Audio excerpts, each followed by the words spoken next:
Good morning and welcome to Morning Movie News, where first off, I had a fabulous time yesterday talking to so many of you over Skype. For those of you who don't know about my monthly Skype calls, well, I wouldn't say monthly. This time it was a little bit closer together because this batch was to celebrate hitting 500,000 subscribers over on the main Beyond the Trailer channel. But every couple of months, I will ask who's interested in talking to me personally on Skype, and then I pick around 20 people who are interested over Twitter for a personal Skype call. And I got to speak to people all over the world yesterday. I got to speak to people in the Netherlands, in the UK, also Australia. That was Gabrielle. And Gabrielle asked me, well, the reason I bring it up is because she gave me the idea for today's first story. So Gabrielle was like, oh, are you following Cannes? What's going on at the festival right now? And I was like, kind of. And I said, I saw some really bad reviews come out of there, in fact. And then I was like, you know what? It's Carnage at Cannes. So that's our headline this morning. Thank you, Gabrielle, for inspiring me. But yes, it was a bloody weekend at the Cannes Film Festival for some prestigious films that were trying to get some traction. Now, yes, that's what happens, particularly now. Movies will go to these festivals, sometimes even screening out of competition because they don't want to be like, oh, we didn't win anything. They're like, we didn't want to win anything. But they have a big red carpet and a lot of photos and a lot of publicity. There was some crazy theory that having Money Monster debut at Cannes helped it at the box office this weekend. I don't think so. I think Hollywood continues to give a little bit too much credit to film festivals, even though I'm sure they certainly serve a purpose when it comes to like awards season and such, although not so much Cannes. Cannes can give a film a little bit of momentum, but so often films that are a big standout at Cannes never really quite make it to awards season. It's more Sundance, even that, but Toronto is really the big one. Anything that makes a big splash in Toronto has a very good chance during awards season. But anyway, they had some big blockbuster or summer-type movies debut at Cannes this year, and it did not work out well. Now, in the past, audiences at Cannes have booed movies, right? That's always been a scary possibility for anyone screening at the festival. And of course, there are sometimes walkouts. But unfortunately enough for The Nice Guys, and even more so, The Big Friendly Giant, people did not walk out, stayed through the whole thing, and then said, well, that sucked. And that was particularly bad. Nice Guys, I think was kind of on the cusp anyway. I mean, I think people like myself who are big Shane Black fans and liked Kiss Kiss Bang Bang and are rooting for Ryan Gosling and Russell Crowe to save their careers are excited for that film, but it's not a big movie, right? But the BFG is a very big movie, and that was, talk about a giant colossal flop, right? Like, because obviously the movie's about giants, for those of you who aren't aware, The Big Friendly Giant. That's what happened coming out of Cannes. Everybody was like, well, that was charming for little children. And of course, we know any movie that wants to, do respectable box office business these days needs to appeal to a wider audience. Even when it comes to little kids, if the parents feel they're going to be bored, there's so much other fare for them to go and see as a family, which will entertain the whole group. So that was a really not a great situation for that movie. I think it's going to probably mean that Steven Spielberg will not end his relationship with Disney on a high note. Oh, the puns! And also for Mark Rylance, this is very interesting. This is the second time that Steven Spielberg has worked with him. First on Bridge of Spies, now on The Big Friendly Giant, and both times it hasn't turned out so well. It worked out great for Mark Rylance, who got an Oscar out of the whole thing with Bridge of Spies, but for Steven Spielberg, I think perhaps he might want to move on to a new actor, because I think Mark Rylance and him just aren't a fit. But I'm curious, are you at all influenced by the reviews coming out of Cannes? Do film festivals, are those something that you follow? I know some of you do follow Cannes because you're in the region, but how about, if you're not in the south of France? How do you feel about that festival, and does it matter to you? Like, for instance, for those of you who saw Money Monster this weekend, were you like, it premiered at Cannes?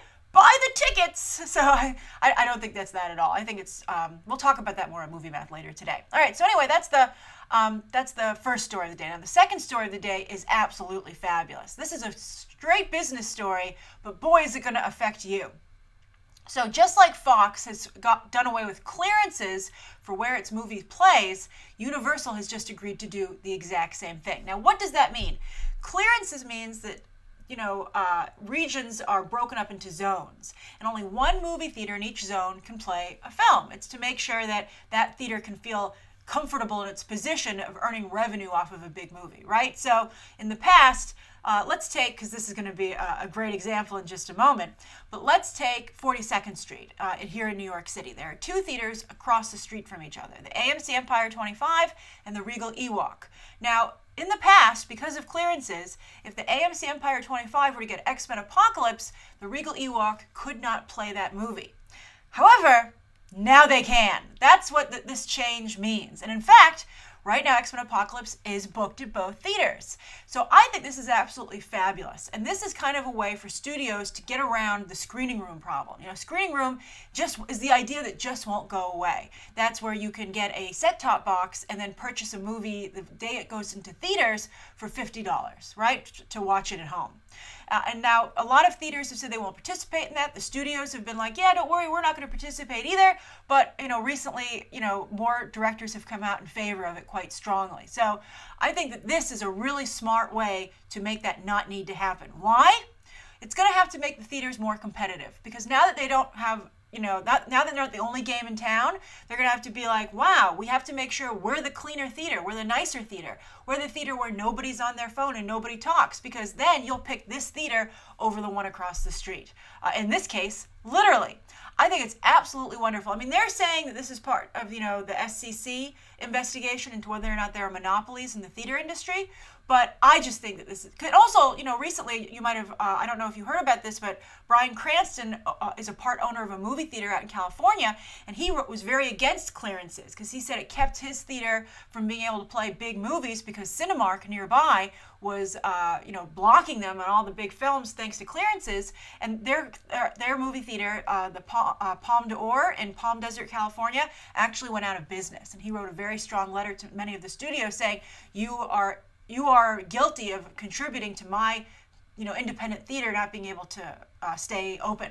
So this is fabulous. I think this is just a great idea. It's one of the most exciting things to happen in the film industry, I think, in a very long time, particularly because it's going to have a huge effect on you, the moviegoer, me, the moviegoer, I think sooner rather than later. So I think it's very, very exciting. I can't wait. All right, so that's the second story of the day, and I'm curious to hear your thoughts on it. And also, if you're in the New York City area, which theater are you going to? AMC Empire 25 or Regal E-Walk? All right, now the third story of the day, it was a little bit of a slow weekend, but this was interesting to me because, you know, a lot of times you guys ask where do ideas for movies come from, and magazines tend to be a really big resource, particularly because they have some really good investigative articles that just play like movie pitches, particularly out of magazines like GQ and Vanity Fair. I'm a big fan of Vanity Fair. I subscribe to it on my iPad. It's only $20 a year, much cheaper than getting the print version, and it's a really good magazine. Fascinating. And recently they did have an article in there about the biggest jewel heists in legal British history. And sure enough, working title is snapped up the movie rights to the article. And when you read the article, you were like, this is a movie. But I have my reservations about it, so I'm curious to hear your thoughts on it. But let me walk you through it first. So anyway, and I'll put a link to the article down below in the video description. You really should read it. It's pretty interesting, not only as a story, a real true story, but also to get an idea of, you know, what development executives read, and they're like, well, let's make a movie out of this. All right, so there are a couple of safe deposit buildings in the UK, right, in London. And they're underground, and they're places for independent jewelers and very wealthy people, but mostly in this case, independent jewelers, to store their goods, right? Some of them are off the books, so they don't want to report all of them if stolen. But anyway, this is a really interesting situation because this place ended up having not maybe the best security it could. And it ended up being exploited by a number of senior citizen criminals, which is absolutely fantastic. And you know, one of my favorite things about the article is that they refer to them as villains, which is apparently real-life UK slang for bad guys, right? And so I think it's so funny. Like, we never call anyone a villain here in the United States, but apparently in the UK, you can be like, oh, that guy's a villain, and he's just like a thief, a burglar. So I think that's fantastic. But anyway, and also they ended up kind of doing themselves in. I don't want to give the whole story away in case you want to see the movie. I'll leave that to the trailer. But anyway, they stole $300 million, and it was very hard to find them, but they ended up doing it, you know, the police ended up outsmarting them in a really funny way. But anyway, what I think is interesting is that even when I was reading this article, I was like, again, this is a movie, but I was like, is it a movie that would make any money? I mean, you know this kind of movie already. The UK is famous for them. Bill Nye's going to star in it, along with probably Michael Caine, Tom Wilkinson, Jim Broadbent, right? I mean, it's like this is like a little cottage industry for the UK film business at this point. I think they should mix it up. I would be interested in seeing Downton Abbey's Hugh Bonneville maybe play in the film. He was very good in Paddington, and it would be something a little bit different for him. And maybe even Ian McKellen. You know, his days as Magneto, I think, might even be over at this point, or at least are dwindling. And of course, I don't think he's going to be Gandalf again anytime soon either. So let him do something a little bit different. I think Ian McKellen's got a little silly, not with Sherlock, but he did like this sitcom, which I think was wonderful that he wanted to do like an old gay couple sitcom, but I think that it was not quite as high quality as one would expect from Sir Ian McKellen. But that would be fun. Maybe get Patrick Stewart in there. Just get different people. I don't want to see the same movie with the same cast again. But I'm curious, if you were a development executive at Working Title, the company that picked this up in the UK, and this came across your desk, would you try and reinvent it? Because also these movies that have these actors in it, like there are occasional hits like the Best Exotic Marigold Hotel, but a lot of the time the movies don't do particularly well. So I'm just curious to hear your thoughts on it and what you would do and who you might cast to make it seem a little bit fresh. At least it's a true story, but still. All right, so that's the third story of the day. Now, on to the viewer question. This comes from I am Lassam. I am Lassam. So I am Lassam says, question. This is a great question. Why does Hollywood keep budgeting movies for $200 million? There seem to be more misses than hits. If they scaled back the budgets, they could still make a good movie with less risk, thereby allowing the sequels to be more viable going forward. And then a bunch of fabulous emojis.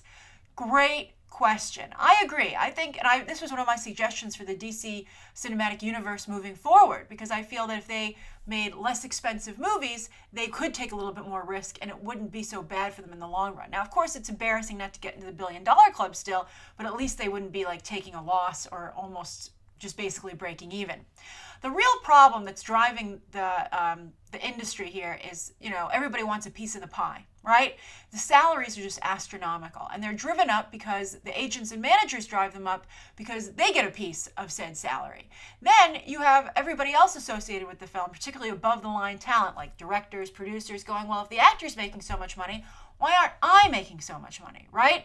And then I think the studio also feels that way. And it's just, I think that there needs to be some real frugality in terms of the budgeting of these movies. But I think, you don't want to go too overboard. You don't want to go in the direction of Robert Rodriguez, who makes like movies that look cheap. But I think you can clearly make these movies for much less. I think Suicide Squad's like a little over $100 million. But, when you make a $200+ million movie, even something like the Avengers and movies like that only make about $300 million in profit, right? I mean, that's absolutely ridiculous because you're not even factoring in the $150 million or so that's spent on advertising. So I think that the reason that, while I think it would be really good to have frugality in the movie industry and how these movies are assembled, and also rewarding far more people with points with the box office, because right now someone like Robert Downey Jr. will make $20 million up front and then another 30 to 40 to 50 million out of box office points. I'd be like, just take your 50 million out of box office points, let me save some money up front. And that I think makes the actor more invested in the success of the movie. But I think that the reason it's so hard to get anyone to do that is because who's going to go first? Who's going to say, okay, you don't have to pay me as much as everyone else, right? I mean, look at Jennifer Lawrence. She's going in the opposite direction, saying, why am I being paid less than everyone else? I'm worth more money. And for Passengers, she's getting $20 million up front, and then she's getting a substantial piece of the pie at the box office. Now, that's going to put substantial pressure on her to deliver with Passengers, and we'll all be looking for that. But if everybody else is making that much money, I think to some degree you have to be like, well, why shouldn't Jennifer Lawrence if she is the big star of that movie and she is bringing a lot of people in, right? I mean, if the movie hinges on her being cast in the lead, she should be paid like a lead actor. But then, of course, you have to prove that you're worth that amount of money, as her male counterparts do. So I'm curious, what do you think? Do you think there's any way to bring the money down? Do you think this will ever happen?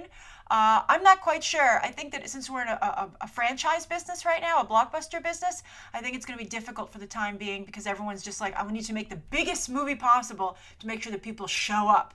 But I think movie budgets are ballooning even beyond $200 million these days, and that's just absolutely absurd. So that's my answer to your question. I am Lassam. Thank you so much for your wonderful question. Thank you everybody for tuning in this morning. Please write down below what you think of today's top 3 stories and that viewer question, anything you'd like us to cover tomorrow, and any questions that you might have. Thanks for watching. Bye.